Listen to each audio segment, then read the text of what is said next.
20 ফেব্রুয়ারির ব্রাইডের সেকেন্ড পার্টটা নিয়ে আমি চলে আসলাম। তাহলে এই ব্লগেও কিন্তু আমি কিছু কিছু বক্তব্য পেশ করব যেগুলো আমার এক্সপিরিয়েন্স হয়েছে। যেমন কিছু কিছু ক্লায়েন্ট আমাদের যখন বুকিং করে তখন ওরা সুন্দর সুন্দর ছবিগুলো আমাদের সাথে শেয়ার করে। ছবি একটা শেয়ার করে বলে যে আমাকে এরকম ভাবেই সাজিয়ে দিবে, কিন্তু যার যেরকম স্কিনের টেক্সচার, যার যেরকম ফেসের কাটিং, সেই হিসাবে তো মেকআপটা দেখতে তেমন লাগবে, তাই না বলো? একটা স্কিন যদি ভীষণই পরিমাণে প্রবলেমেটিক হয় তাহলে কিন্তু ওই যে ফটোতে দেখা যায় ঝকঝকে ফটো, সেরকম কিন্তু আর হবে না। আমরা দাগগুলো হাইড করতে পারবো, বাট গোটা থাকলে সেগুলো কিন্তু আর আমরা কভার করতে পারবো না। কারণ আবার আমাদের ব্রাইডরা বলবে এরকম করে যে আমি কিন্তু খুবই লাইট বেস চাই।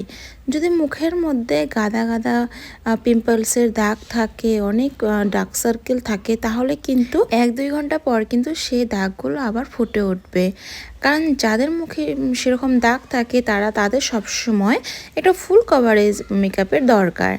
আর যাদের একদম গ্লাস ফিনিশ স্কিন তাদের একদম লাইট মেকআপ দিলেও কিন্তু খুব সুন্দর লাগে। কিন্তু ওই যে যারা বোঝে না তারা উল্টা পুল্টা কথা বলে, পরে দোষ হয় মেকআপ আর্টিস্টের। তার জন্য কিন্তু আমি সবসময় ক্লায়েন্টদের বলেই দিই, যেমন ধরো যে মেকআপটা করছি আমি যে ক্লায়েন্টের উপরে, এই মেয়েটার নাকি স্কিন খুবই ভালো ছিল, বাট বিয়ের আগে ফেসিয়াল করার পরে মুখে অনেক পিম্পলস হয়ে যায়, আর আমি গিয়ে দেখি অনেক ফেসিয়াল হেয়ার।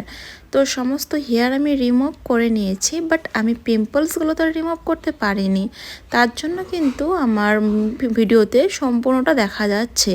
যেহেতু আমি আইফোন দিয়ে ভিডিও করি, তো আমার অরিজিনাল মেকআপটা যেমন দেখতে হয় আমার কিন্তু ফোনে সেম টু সেমই দেখা যায়।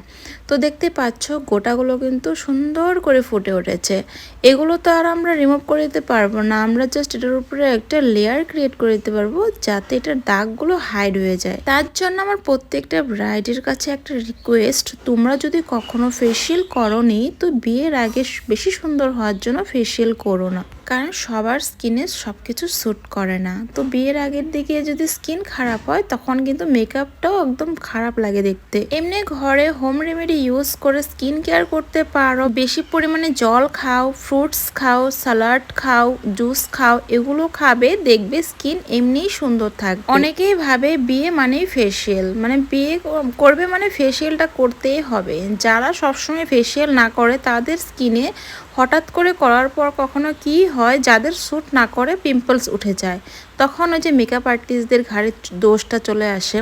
বাট আমার এই ক্লায়েন্টটা বুঝে গেছে যে ওর স্কিনেরই প্রবলেম, তার জন্য কিন্তু ও আমার উপরে কোনো দোষ দেয়নি। কেনই বা দেবে, কারণ ওর তো আগের থেকেই গোটা ছিল। বাট ওই এমনি খুবই স্যাটিসফাইড হয়েছে লুকটা নিয়ে।